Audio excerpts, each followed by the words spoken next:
आपण पाहताय न्यूज 18 लोकमत विशेष।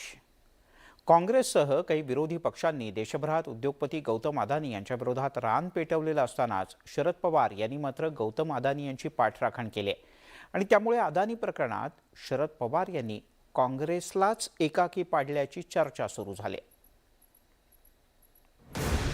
अदानी प्रकरणी जेपीसीची आवश्यकता नाही, शरद पवारांनी टोचले राहुल गांधींचे कान।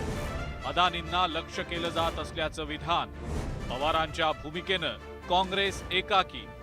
जेपीसीपेक्षा सुप्रीम कोर्टाची कमिटी अधिक उपयुक्त आणि प्रभावी असं माझं मत आहे। राष्ट्रवादी काँग्रेसचे अध्यक्ष शरद पवार यांचं हे विधान।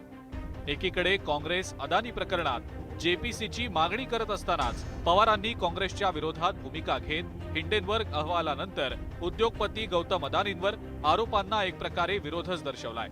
एका खासगी वाहिनीला दिलेल्या मुलाखतीत पवारांनी हिंडेनबर्गच्या रिपोर्टनंतर गौतम अदानींच्या चौकशीसाठी जेपीसीची आवश्यकता नाही अशी भूमिका जाहीर केली आहे। तुम्ही काही जेपीसी सरसकट विरोध करत नाही। जेपीसी बहुमताच्या संख्येवर त्या ठिकाणी तिचं फॉर्मेशन होणार असल्यानं जेपीसीपेक्षा सुप्रीम कोर्टाची कमिटी अधिक उपयुक्त आणि प्रभावी असं माझं मत आहे। राष्ट्रवादी काँग्रेसचे अध्यक्ष शरद पवार यांनी अदानी प्रकरणावर रोखठोक भूमिका मांडत राहुल गांधींचे चांगलेच कान टोचले। हिंडनबर्गच्या रिपोर्टनंतर गौतम अदानी यांना टार्गेट करण्यात आल्याचं मत पवारांनी नोंदवलं।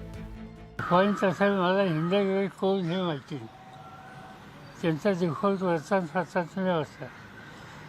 एक कंपनी परदेशाची, ती या देशातल्या परिस्थितीच्या संबंधीची काही भूमिका घेतली, त्याच्यावर किती आपण लक्ष केंद्रित करायचं याचा विचार केला पाहिजे। शरद पवारांनी अदानी प्रकरणामध्ये घेतलेली भूमिका काँग्रेससाठी झटका आहे, पण पवारांची ही भूमिका नवीन असल्याचं सांगत संजय राऊतांनी या प्रकरणात सारवासारव करण्याचा प्रयत्न केलाय।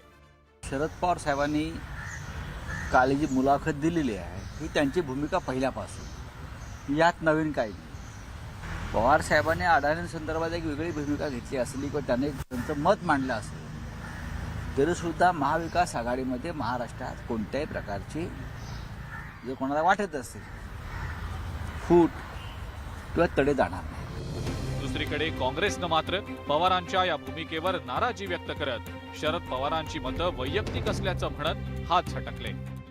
क्यों उसमें अदानी के विषय में मोदी जी बात नहीं कर रहे और देश की जनता को भय पैदा हो चुका है, डर पैदा हो चुका है कि उनकी मेहनत का पैसा जिस तरह से लूटा जा रहा है, जो रिपोर्ट हिंडनबर्ग की आई है उसके आधार पर पूरा देश ये चाहता है और इसलिए शरद पवार जी का वो व्यक्तिगत मत हो सकता है लेकिन जेपीसी उसमें होना ही चाहिए।